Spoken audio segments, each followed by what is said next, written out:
Muito bem, senhores, vamos falar agora de farmacodermias. Vamos lá, muito bem. Reações cutâneas medicamentosas é o nome clássico da farmacodermia. Então, vamos falar de reações cutâneas medicamentosas. O que a gente está dizendo? Que todo e qualquer fármaco pode causar alteração cutânea. E ainda que pode aparecer essa reação cutânea em até 6 meses do uso. Então, muitas vezes você não consegue perceber ali uma relação direta, porque já há um tempo após o uso, né, até 6 meses do uso do fármaco, a reação cutânea por esse medicamento.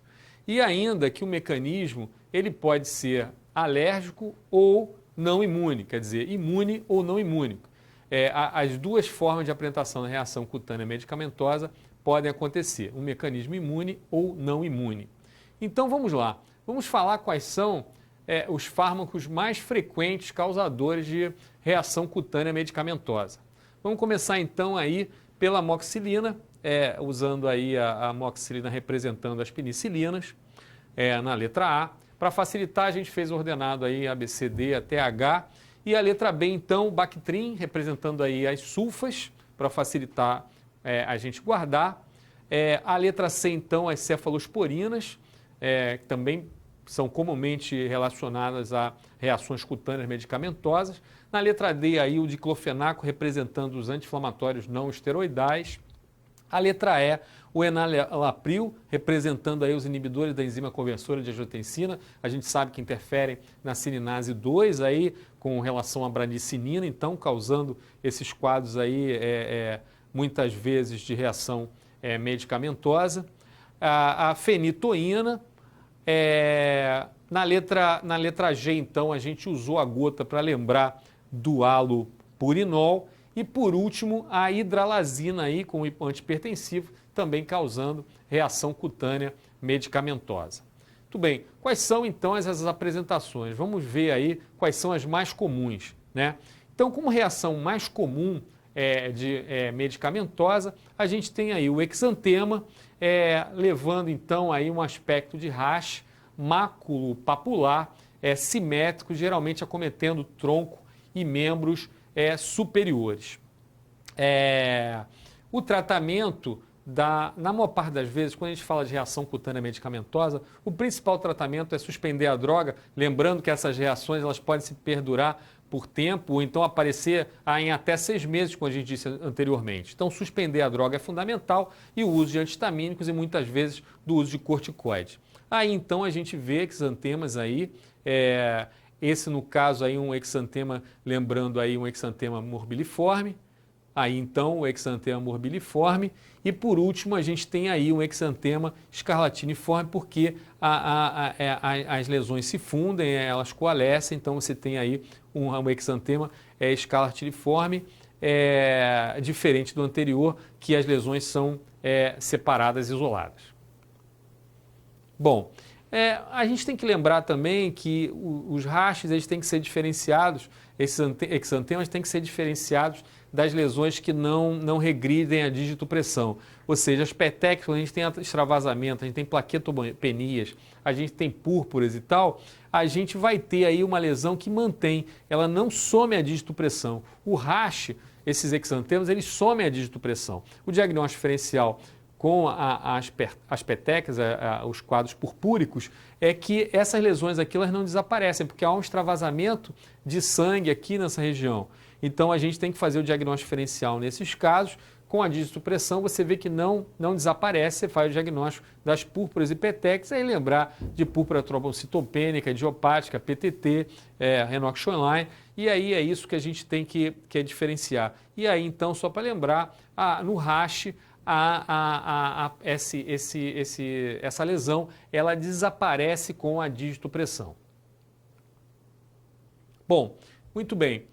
Vamos continuar. Nas mais comuns ainda a gente tem a urticária aguda, geralmente com menos de 6 semanas. A urticária aguda ela tem um aspecto de uma placa eritematosa com o centro pálido e muitas vezes ela é pruriginosa, ela é muito mais pruriginosa. E ela tem um aspecto transitório, costuma geralmente desaparecer em 24 horas. A urticária é uma lesão bem característica, a gente está acostumado a ver as lesões urticariformes, né? A urticária aguda é uma lesão bastante clássica. Essa apresentação da placa com eritema, com centro pálido e pruriginose é uma situação bastante comum, né? Muitas vezes você pode ter um acometimento associado por conta, em 50% dos casos, por conta dessa reação alérgica, ou seja, dessa placa, dessa urticária aguda. Você pode ter edema de lábio, pálpebra, língua, enfim, causando até situações um pouco mais graves que devem ser tratadas aí como um quadro de anafilaxia, eventualmente evoluindo ainda para o uso de adrenalina intramuscular, diante da gravidade aí do risco de morte por conta desses edemas tão graves em lábios, língua, etc. Bom, aí então, para a gente ver aí as placas, enfim, a urticária com esse aspecto então central mais pálido, mais hipocrômico. Aí mais uma vez as placas de urticária disseminadas. E aí o edema que a gente falou, de lábio superior, aqui um edema de língua, e que muitas vezes leva o doente a ser até entubado ou uma situação um pouco mais grave, que você é obrigado a fazer adrenalina intramuscular. Bom, vamos falar de outros eritemas. Vamos falar do eritema multiforme, que tem uma característica bastante interessante, apresenta uma lesão em alvo. Ou seja, ela tem uma placa eritematosa, ela tem um período, uma fase pálida, uma fase hipocrômica e outra lesão, outra região um pouco mais eritematosa. A gente chama de lesão em alvo ou íris. E a gente vai ter ainda o eritema pigmentar fixo, que costuma acontecer no mesmo local. Ou seja, são reações comuns, é o eritema que costuma acontecer no mesmo local e muitas vezes ele deixa algum grau de pigmentação mantida. E a gente vai ver então essas lesões, aí o eritema multiforme ou polimórfico, que a gente vê essa região mais hiperemiada, essa região mais pálida e depois então o centro mais hiperemiado, mais eritematoso. Não esquecer que a gente pode ter o eritema multiforme relacionado à infecção por herpes vírus. Então, além do uso de fármacos, ou seja, reações relacionadas a medicamento, você pode ter aí uma infecção por herpes vírus causando então o eritema multiforme. Aí então o eritema pigmentar fixo, né, que ele acaba por acastanhar a pele, por fazer uma lesão mantida, geralmente aparecem na mesma localização. Bom, vamos falar então agora dos acometimentos mais graves, ou seja, das reações medicamentosas mais graves. Para começar então, vamos falar da síndrome de Stevens-Johnson e ainda a necrose epidérmica tóxica, ou seja, a NET. Essas lesões mais graves de acometimento relacionado às farmacodermias, ou seja, às reações medicamentosas, a gente pode apresentar aí nessas situações mais graves um pródromo até de 2 semanas com febre, mialgia, artralgia e que muitas vezes a gente não consegue correlacionar exatamente com uma possível e futura lesão de pele, levando a essa situação do Stevens-Johnson e da necrose epidérmica tóxica. Muitas vezes você tem um doente com alguma situação clínica mais grave que está em uso de uma determinada medicação. E às vezes é difícil você definir que a febre, a mialgia, a artralgia estão relacionadas a esse pródromo desses quadros mais graves de reação medicamentosa. A gente tem situações de doentes, por exemplo, com neoplasia, com metástase cerebral, fazendo uso de fenitoína, que quando apresentam um quadro desse, muitas vezes esses doentes fizeram radioterapia, químio, e aí você tem uma situação de febre, mialgia, artralgia, é complicado, porque você não imagina que você está diante de um pródromo, uma situação desse tipo relacionada à fenitoína. E aí, quando aparece, você consegue juntar o diagnóstico.